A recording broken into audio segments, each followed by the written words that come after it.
My name is Dan. I am 38, and I work for a company that specializes in security systems, alarms, video surveillance, fingerprint access, and all that. It is not the easiest job, but I loved it. Especially the business trips.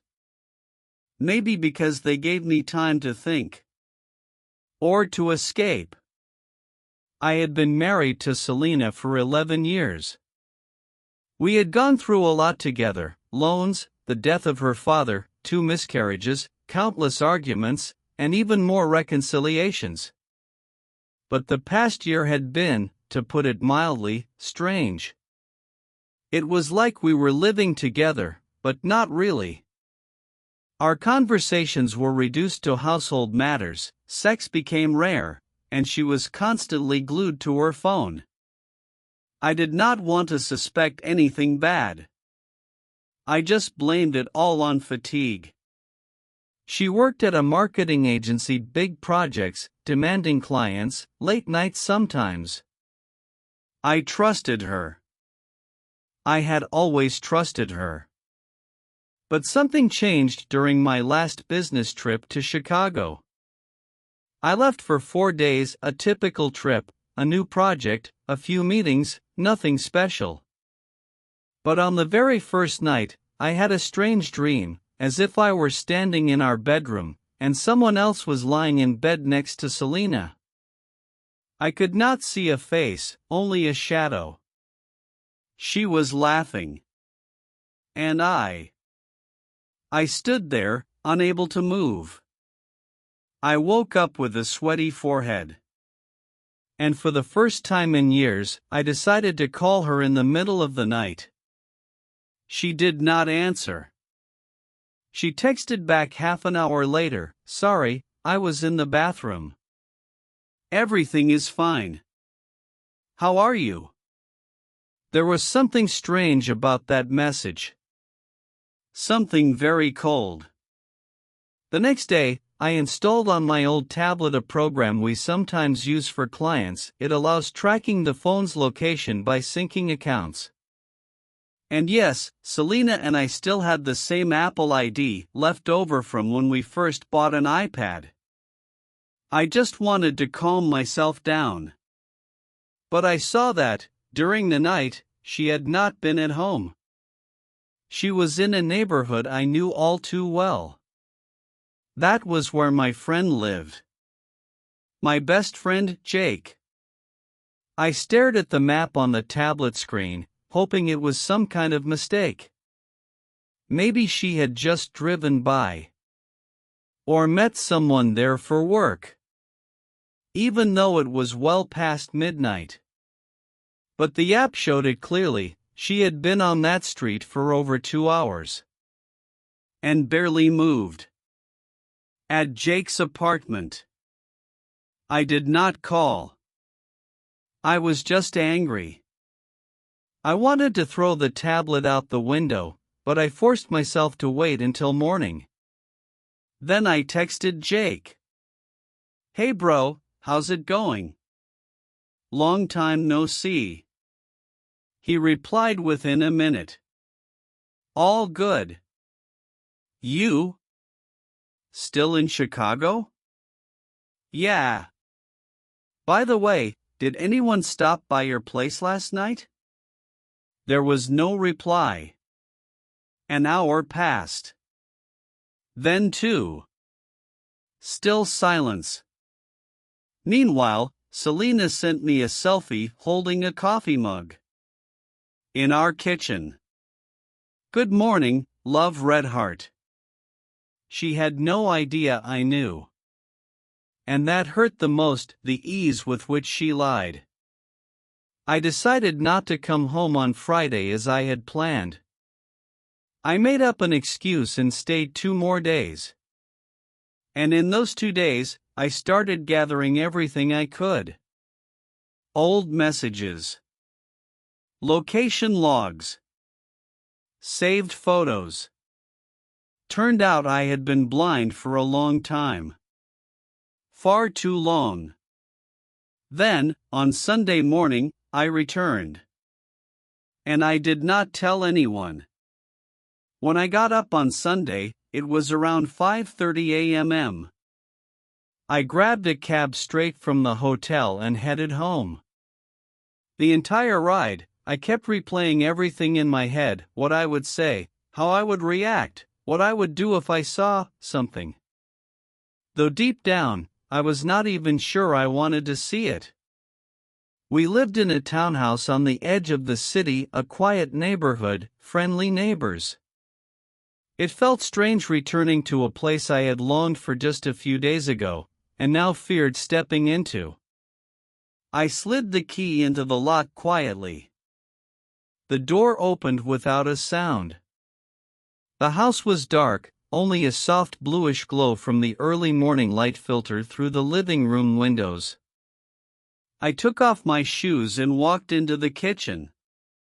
A half-finished cup of coffee. 2 glasses on the table. One, hers. The other, a black one with a football team logo. Jake's favorite. I stood there, staring at those 2 objects like they were evidence at a crime scene. It was silent in the bedroom. I approached the door, my heart pounding so loud it felt like it echoed through the house. I did not know if I was ready to see what might be waiting for me. But I pushed the door open. And no one. The bed was made. Too perfectly, actually. For a Sunday morning. I turned back toward the kitchen and then heard the bathroom door. Selena walked out with a towel wrapped around her head, in a bathrobe, as if nothing had happened. "You're back already?" she asked, surprised. "Yeah. Just wanted to be home." I threw my things into the bag without any order. Jeans on top of t-shirts, charger stuffed into a pocket, laptop in hand. She walked into the bedroom, stopped in the doorway, arms wrapped around herself. "Where are you going?" she asked, not nearly as confident as she had been a minute ago. "To a place where I am not being lied to." Dan. I wanted the truth, Selena. Not a perfect wife. Not a pretty story. Just the truth. But you cannot even admit it when you're caught red-handed. She started to cry. But this time, I did not rush to comfort her. Her tears had become a sound I had heard far too often. I no longer trusted that sound. I walked out of the house without a single goodbye. Checked into a hotel on the other side of town. I spent the entire evening going through old photos, messages, videos from our trips. And I noticed something I had missed before. In a video from last New Year's Eve, when we were with friends, Jake had been filming with his phone. In one frame, as everyone laughed and raised their glasses, Selena's hand was resting on his leg. Not by accident. Calmly, as if it was not the first time. I paused the video. My heart pounded in my temples. That moment lasted less than a second, but there was more truth in it than in all of her explanations combined. I decided to act. The next morning, I called Jake. Jake picked up almost immediately, like he had been expecting my call. "Dan, listen, I can explain." "No need to explain," I cut him off. "Just tell the truth. No spin." "No, it's not what you think." There was silence on the other end. I could hear him exhale heavily. "It happened a few months ago," he began. "It was a mistake. We had been drinking, she was mad at you, said you had grown cold, that there was nothing left between you two. And you thought you'd fix that?" Dan, I am not making excuses. I'm ashamed. We stopped after the first time. Then she started avoiding me. I swear, nothing has happened recently. So she was at your place on Wednesday just to reminisce? He went quiet again. That silence told me more than any confession ever could. I knew you'd find out, he finally said. And I knew I'd lose you. And you know what? Maybe I deserve that. Maybe? Dan, she texted me yesterday. Said you had left. She was panicking. Asked me to talk to you. Perfect. First she sleeps with my friend, then asks that same friend to clean up the mess. Brilliant. I hung up. Everything I needed to know, I already knew. But there was still one part of the story that would not let me rest. The next day, with all emotion drained from me, I returned to our house, not for Selena, but to grab a few things and some documents. I went in while she was out, used the key, while I still had a right to it. I knew I had no intention of starting a fight. Everything had already been said. Everything was decided. But as I packed my things, my eyes landed on her old laptop. The one she used for work. I had no intention of snooping. I just wanted to remove some saved passwords of mine. But instead, I accidentally opened a list of recently accessed files. And there it was, a document titled Escape Plan. Docs. It was not just a dramatic file name. The document was broken into bullet points. 1. Gradually break up with D, no sudden moves. 2. Elicit sympathy, become the victim. 3. Push him to leave on his own. 4. Start official relationship with the main one, not Jake. 5. Do not mention chat logs. Erase all backups. And under point 4, there was a name that made my blood run cold. Max. Not Jake. Someone else. I sat down on the floor and read the file again. And with every line, it became painfully clear Jake was not the main betrayal. He was the backup. A distraction. Max was the one it really started with. I opened her old cloud backups. She had not fully deleted them, just hidden them. And there they were, messages. Full conversations. With Max. In one of them, a photo. A date night. On a day I thought she had been working late. Everything I thought I knew flipped upside down. Max. The name meant nothing to me. I did not know him. I had never seen him among her friends. He was completely outside our life, and that made him dangerous. I opened more messages. There was everything: intimate photos, inside jokes, phrases like "I hate pretending at home," "He notices nothing," "When can we finally live openly?" Max knew about me. And clearly, he did not care. I started searching for him on social media, found him through an email that had popped up in one of her linked accounts. He was a few years older than us, worked for the same company as Selena, but in a different office in Texas. According to his posts, he had recently gone through a divorce.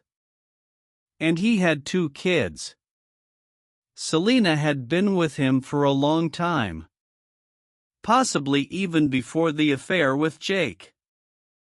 I began replaying all the little details I used to ignore: her conference trips, late-night work calls, the strange tension before each of my business trips. She had not just taken advantage of me being away. She had been waiting for it. I realized I had been living next to an actress. Someone building two separate realities, side by side. And the scariest part was, I no longer knew who she really was. The next day, I barely slept until dawn. One thought kept looping in my head: how could she live a double life for so long? And more importantly, how did I not see any of it? Part of me blamed myself. I worked a lot. I often got lost in my job, sometimes became emotionally distant. But none of those things justified what she did. This was not just betrayal. It was a whole script. Cold. Calculated. And I was at the center of it, not as a hero, not even a partner. Just an obstacle that needed to be removed in a way that looked humane. I decided to take one final step, to meet her face to face. But I was a different man now. Calm. Cold. I no longer wanted answers. I wanted closure. I wrote to her. Let's meet. One time. Then we each go our own way. She agreed right away. Probably thought this was her chance at forgiveness. We met at a cafe near the old park where we used to walk in the early days of our relationship. She showed up with her hair down, wearing the same sweater I had once given her for our anniversary. Clearly trying to spark some nostalgia. I just sat there, waiting for her to sit. Dan, I know I messed up, she began. But what we had, it still means something to me. Not to me anymore, I replied calmly. That's why I'm here. To say, no more excuses. I know about Jake. And Max. Everything. She went pale. Max, she exhaled. How? It does not matter. You left too many clues. Maybe because you thought I would never look. She lowered her eyes. I do not know what happened to me. I felt empty. Lost. Max was just there at a time when it felt like you no longer saw me. That is not an explanation. That is an escape. And now I see, in all your versions of the story, someone else is always to blame. But you never take responsibility.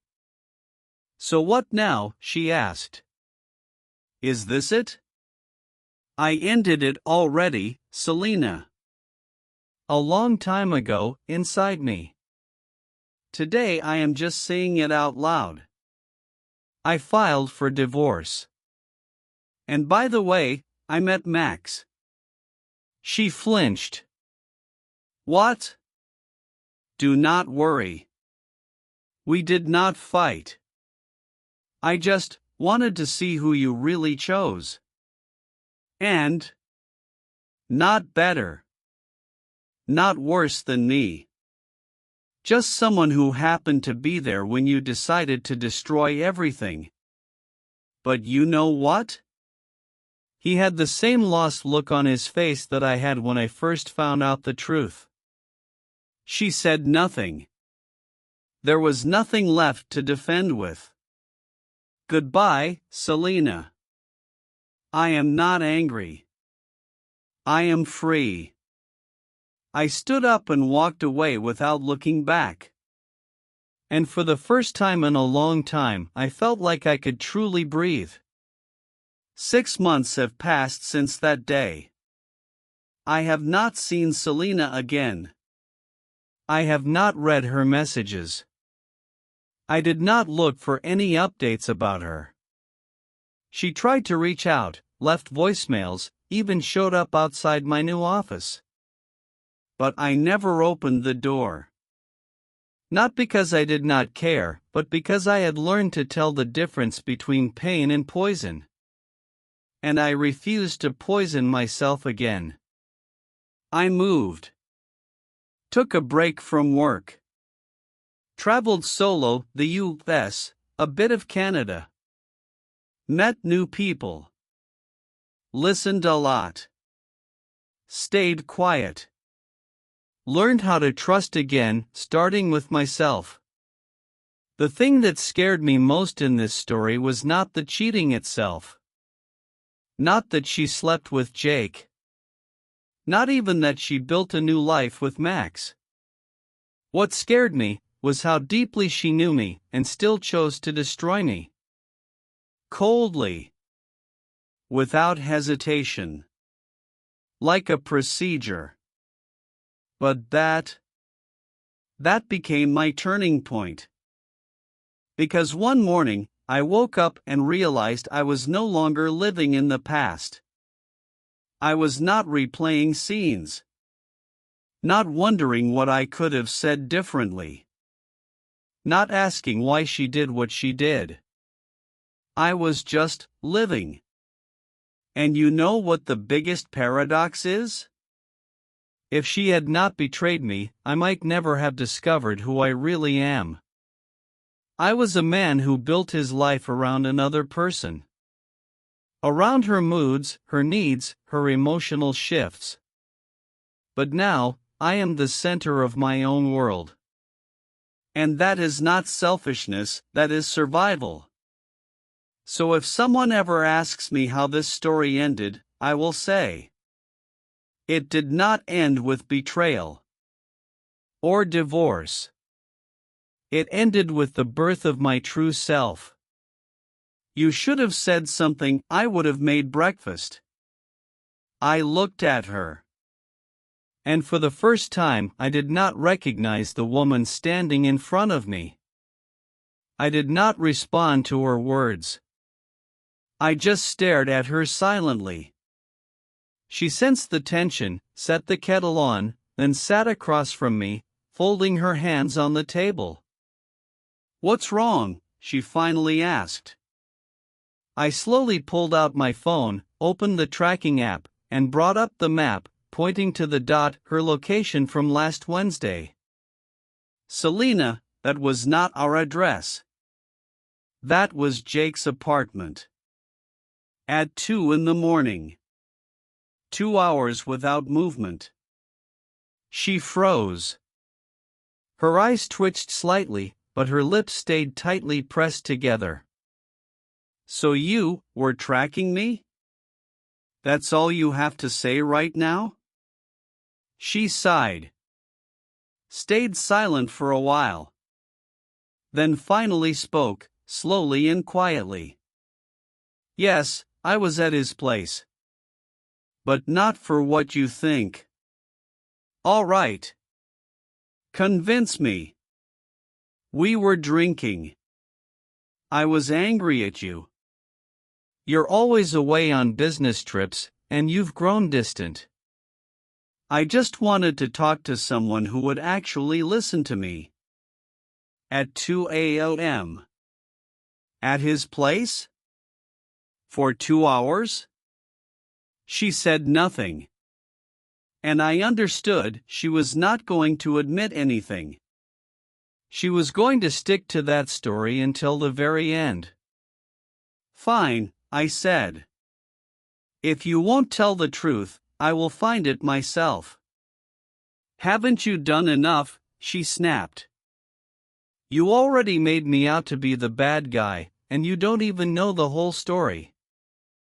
"Then explain it to me." "I don't owe you anything." "No, you don't. But then don't expect me to stay." I stood up, walked to the bedroom, grabbed a bag, and started packing my things.